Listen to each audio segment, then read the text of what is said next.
A cold morning in January, somewhere in the high country of the American West. A flatbed truck backs slowly up a snow-packed track and stops at the mouth of a frozen valley. Men in heavy coats slide a metal crate down onto the ground, work the latch loose, and step well back. For a long moment, nothing happens. Then a single gray shape eases out onto the snow, low to the ground, ears flat, testing the air. Behind it, more follow.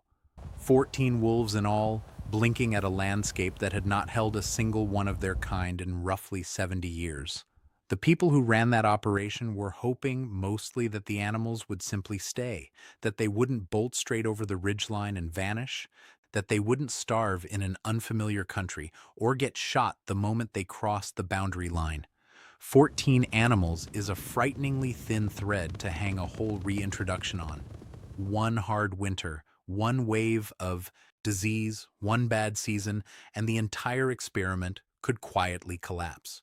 That is not what happened. Survival turned out to be the easy part. So did breeding. The thing that nobody on that release team saw coming, the thing that ecologists are still, decades later, arguing about and not fully able to explain, is what those 14 wolves did to the valley itself. Not to the deer, not to the elk, to the land. Within a few years, the streams in that valley began to change shape. Banks that had been crumbling held firm.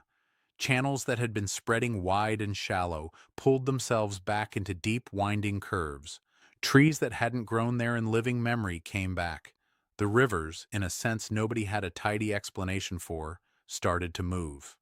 I'm Dr. Graham Whitmore, and this is the full arc of one of the strangest cause and effect chains in the history of conservation. How an animal that never touches a riverbank ended up reshaping one. How a predator we deliberately wiped out turned out to be holding an entire landscape together.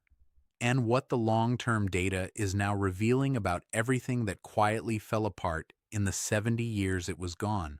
But to understand what the wolves did when they came back, you first have to understand the hole they left behind. And to see that hole, you have to start with what this animal actually is, because it is not the villain you've been handed. When most people picture a wolf, they picture a threat.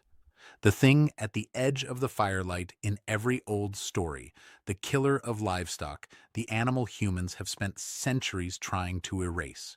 And it is a killer. That part is real. But fixating on the kill misses what the wolf actually does to the system around it, because a wolf is not just a predator. In ecological terms, it's an architect. And the strange thing is, it builds without ever laying a single thing down. Here is the mechanism, and it's the key to this whole story. A wolf hunts elk and deer, obviously, but it doesn't only reduce their numbers, it changes their behavior. In a valley with no wolves, elk graze like they own the place. They stand in one easy spot for days, especially down in the open river valleys where the grazing is richest and the escape is hardest. They crop the young willow and aspen and cottonwood down to nothing, year after year, never letting a single sapling get above ankle height. Nothing new ever grows. The valley looks green and fine from a distance, but it is quietly being held flat. Put a wolf back into that valley and the elk can no longer afford to stand around in the open bottoms. The exposed riverbanks, where a predator can corner them against the water, become the most dangerous ground there is. So, the elk move. They graze on the alert, they keep to the edges, they stop lingering in the killing zones. Ecologists have a name for this, the landscape of fear. The wolf doesn't have to catch every elk.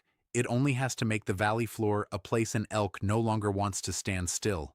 And the moment the elk stop standing still in those river bottoms, something that hadn't happened in 70 years begins. The willow grows.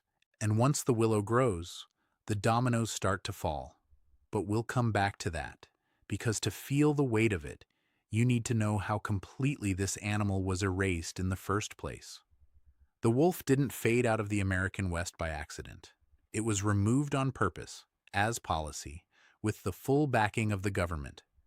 Through the late 1800s and into the 1900s, as ranching spread across the West, the wolf was reclassified in the bluntest possible terms as vermin to be eliminated. There were bounties. There were professional hunters paid per carcass. There was poison laid out across the range on an industrial scale. The campaign was relentless and it was thorough, and it worked exactly as intended. By the 1920s, the wolves were gone. In 1926, the last wolf pack in one of America's most famous national parks was killed, and here is the number that stops you. For the next 70 years, that ecosystem, a place specifically set aside and protected as wilderness, watched over by the federal government, photographed by millions of visitors, ran with no wolves in it at all. An entire landscape, presumed pristine, was missing its top predator, and almost nobody who walked through it knew anything was wrong. That's the part people miss. When the wolves vanished, the damage didn't announce itself. There was no dramatic collapse, no obvious catastrophe. The elk simply multiplied, with nothing left to keep them moving. The river valleys were grazed flatter and flatter.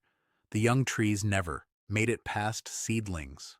The beavers, who need willow to survive the winter, slowly ran out of it and disappeared from huge stretches of the park. The riverbanks, no longer held together by deep willow and aspen roots, began to erode and slump. And over 70 years, all of those slow drifts hardened into the new normal, a valley that everyone alive simply assumed was how it had always looked, which is exactly why what came next took so long for anyone to even attempt. Bringing the wolf back was not a quiet scientific decision. It was a fight that ran for decades, through courtrooms, ranching associations, congressional hearings, and furious public meetings. Ranchers saw a predator being deliberately released next to their herds. Conservationists saw a chance to repair something most people didn't even realize was broken. It took years of legal wrangling, environmental review, and hard political negotiation before the plan was finally approved, and even then only under strict conditions and constant monitoring. So in the winter of 1995, wolves were captured in Canada, where healthy populations still ran wild, loaded into crates, and trucked south across the border into the park. They weren't simply dumped out. They were held first in fenced pens for weeks to settle them, to stop them from immediately turning north and trying to run all the way home. And then finally, the gates were opened. The first wolves stepped out onto the snow, and everyone waited. Because with a founding group that small, in a place that hadn't held the species in a human lifetime, the whole thing could still have failed in a single bad season. It didn't fail. It cascaded. The wolves did what wolves do. They hunted, they bred, they spread into territories across the park. The elk, for the first time in 70 years, started to move differently. They abandoned the most exposed stretches of the river valleys, and in those newly ungrazed bottoms, the willow and the aspen and the cottonwood finally got their chance.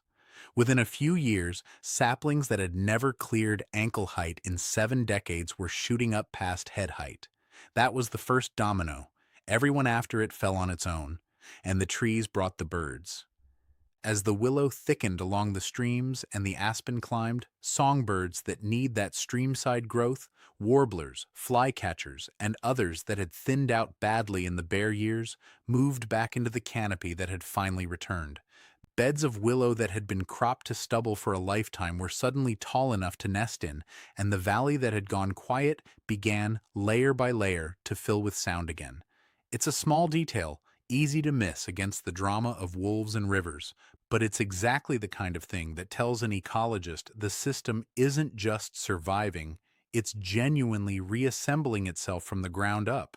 The returning willow also brought back the beaver, which had nearly vanished from the park's northern range, because willow is what a beaver eats through the winter and builds with all year. The beaver, once it had material again, started doing its own job, damming the streams, spreading the water out sideways, turning thin, eroded channels into broad, living wetlands. Those wetlands brought fish, amphibians, and water birds to ground that had been dry and bare. The regrown trees shaded and cooled the streams and stitched the crumbling banks back together with their roots. And that, the roots, the beaver dams, the stabilized banks, is the piece that touches the rivers. With the vegetation back and the banks holding, the streams stopped spreading and eroding. They narrowed, they deepened, they began to meander in tighter, more stable curves. The physical shape of the water on the land had changed, and you could trace the whole chain, link by link, back to a predator that never once set foot in the water. Even the other animals shifted. With the elk more wary and on the move, and with carcasses from wolf kills now scattered across the park, scavengers had a steady food supply through the hard winters. Ravens, eagles, bears, and more. The coyotes, which had ruled the park unchallenged for 70 years, were pushed back down by the returning wolves, and the smaller animals the coyotes had been hammering, foxes, certain rodents, ground-nesting birds, got room to recover. One predator returning had sent a wave of consequences down through every layer of the system. Now, I want to be straight with you about the science here, because this story gets told in big, sweeping strokes, and the truth is more interesting than the legend. Researchers who have studied this valley for decades agree the willow and beaver recovery is real and well documented. When the elk pressure eased, the streamside trees came back and the beaver and the birds came with them. Some ecologists cautioned that the wolf wasn't the only factor. Bears, drought, and changing elk numbers all played a part, and the recovery was patchier in some valleys than the popular version admits. The honest scientific position isn't that one neat domino chain explains everything. It's that the wolf reached into a system nobody thought it could touch, and the effects rippled further than anyone predicted. But the core finding stands, and it is remarkable. Returning a single missing predator set off a chain of effects that reached all the way down to the vegetation, the wildlife, and the physical behavior of the streams. It is one of the clearest real-world demonstrations we have of just how far the influence of a top predator actually reaches. And it forced a genuinely uncomfortable rethink, because this was never a tidy triumph either. The wolves didn't read the park boundary. They crossed it. They killed livestock on neighboring ranches, and the conflict that the Reintroduction fight had warned about became real. Payouts, culls, lawsuits, and a bitter argument that runs to this day about who has to live alongside a recovered predator and who gets to celebrate it from a distance. The wolf that heals an ecosystem and the wolf that kills a rancher's calf are the same animal, doing the same thing it has always done. Neither side of that argument wins cleanly. The animal is back, the system is healthier for it. And the cost of that is real, and it lands on real people. All of it is true at once. But step back and look at the whole shape of it. There's a detail in this story I keep returning to. For 70 years, that valley was missing something, and the absence was invisible. People hiked it, photographed it, loved it, and called it wilderness, never knowing they were looking at a wound. The land had been quietly waiting for an animal that no living person had seen there, holding a space that nothing else could fill. And the moment that animal came back, the space made sense again. The willow knew what to do. The beaver knew what to do. The river knew what to do. They had simply been waiting on the one piece that set the rest in motion. And that's the lesson I keep coming back to with these stories. We tend to think healing a landscape is something we do to it, something we plan, engineer, and control. This valley suggests something humbler and stranger. We didn't rebuild those rivers. We didn't replant those forests or dig those wetlands. We returned the one animal that knew how to make all of it happen, and then we got out of the way. We spent a century treating the wolf as nothing but a threat to be erased. It turned out to be one of the most important things holding the whole system together. And we only learned that by tearing it out and watching slowly everything downstream came apart. If you found this as remarkable as I do, let me know down in the comments. And tell me whether you think we should be returning more of these lost predators to the wild, mess, and conflict and all.